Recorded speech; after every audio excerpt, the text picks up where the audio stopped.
vous donner, avant de donner la parole à Nassim, une vision concrète du scandale dont on parle, un scandale qui préoccupe à la fois Nassim et tous les jours, sur un marché comme le Standard & Poor's 500, le plus gros marché equity du monde, il y a des 300, 400 options traitées liquides, puis il y a des produits les plus exotiques, qu'on appelle le VIX, les futures, des options sur le VIX, il y a beaucoup de produits compliqués.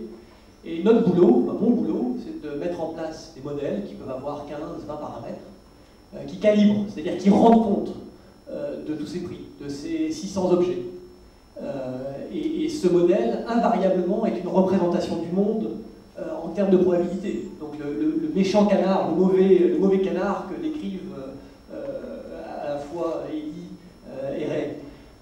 Et le scandale, c'est quoi? Le scandale, c'est que le lendemain, parce que mon modèle est en fait une prévision du monde, c'est une façon de voir le monde qui, si le monde se déroulait tel que le prévoit mon modèle, rendrait compte des prix de toutes ces options.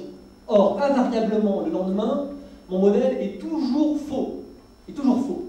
C'est le problème de la recalibration.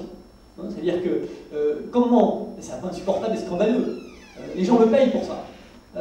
Je crée des modèles, et c'est un peu comme si un physicien vous demandiez, et que tous les matins, la constante de gravité changeait. Vous voyez ce que je veux dire? Alors à ce moment-là, on est en droit de se demander, c'est la question que pose Nassim, c'est quoi ce métier? Qu'est-ce qu'on fait? Si je mets en place un modèle et que je suis sûr que le lendemain, les prix qui seront affichés le lendemain seront en contradiction complète, et pas marginale, contradiction complète avec ce que le modèle disait la veille, et donc il faut tout recommencer. Et donc il faut à la fois, il faut recommencer avec 20 paramètres différents. Quel est cet exercice? Cet exercice est extrêmement compliqué. Qu'est-ce que c'est que cette façon de penser? Qu'est-ce que c'est que ce travail? Qu'est-ce que c'est que mon travail? C'est cette réflexion qui est un peu particulière. Donc c'est un peu scandaleux.